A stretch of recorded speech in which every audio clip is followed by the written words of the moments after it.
Bonjour, je suis Félix Tremblay, en direct de Charlebourg, au poste EDB 2. Aujourd'hui, je vais interviewer deux fantastiques cyclistes qui ont fait les Amériques à vélo.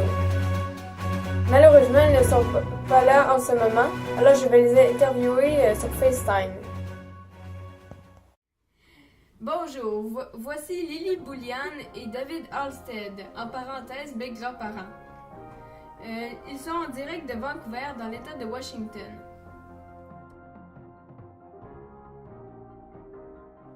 Combien de temps a duré votre planification? The trip planning took 18 months for us to achieve. Quand avez-vous commencé le voyage et combien de temps a-t-il duré?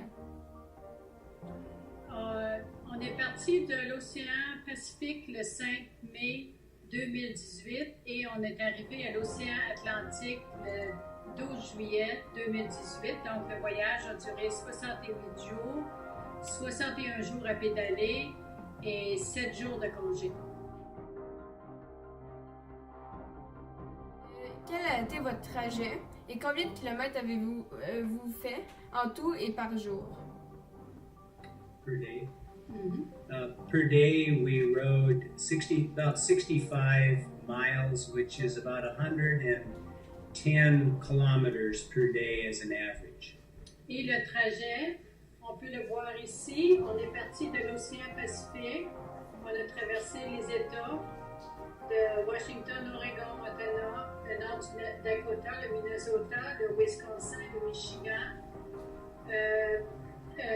Ohio, Pennsylvanie, l'État de New York et on est arrivé à Boston dans l'État de Massachusetts.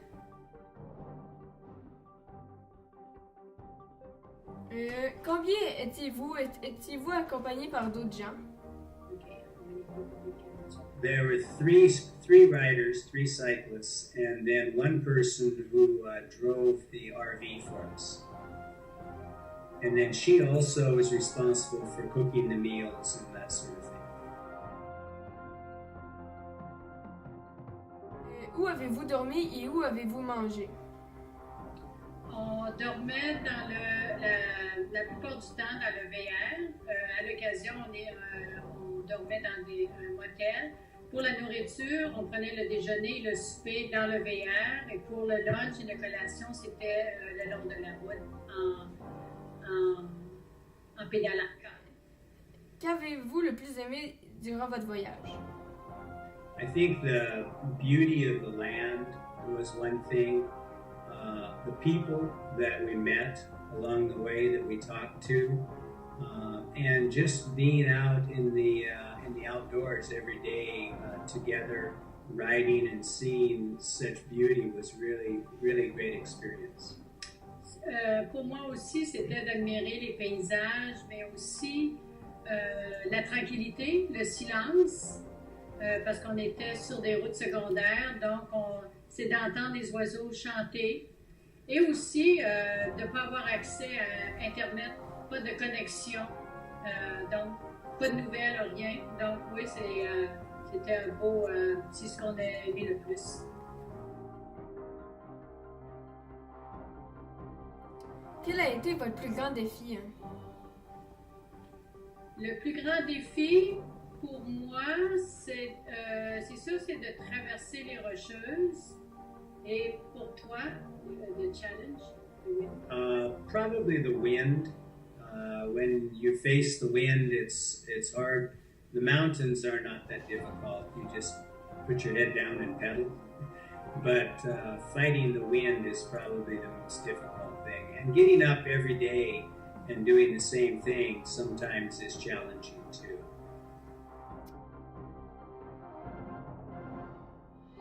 Avez-vous fait ce grand voyage pour une cause ou juste pour l'aventure?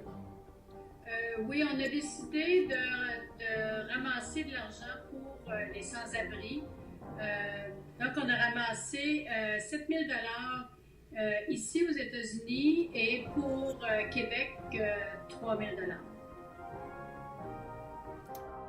Je vais me rapprocher de mes grands-parents grâce à un moyen très secret de technologie.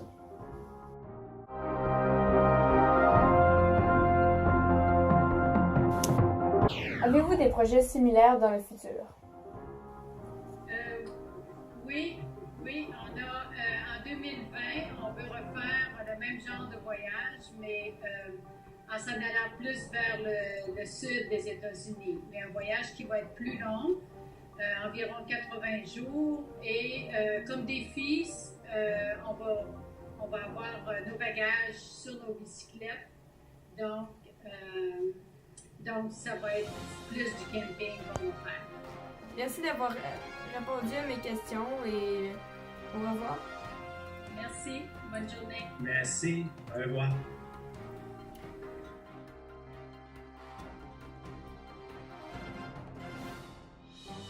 Félix, bonjour.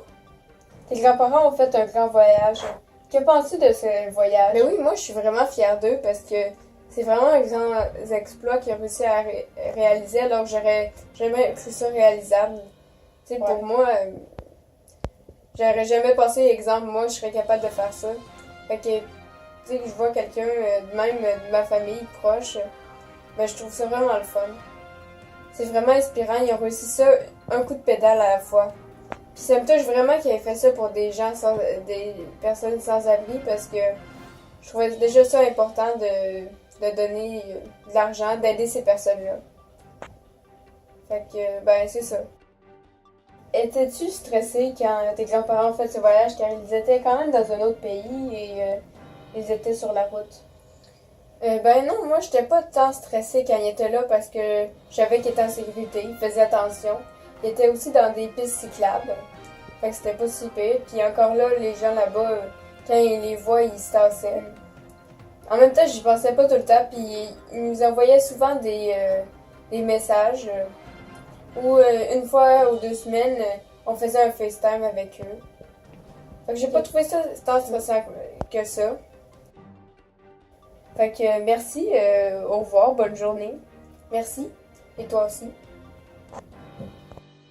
C'était Félix Tremblay au poste EDB2 en direct de Charlebourg. Avez-vous des projets similaires dans le futur?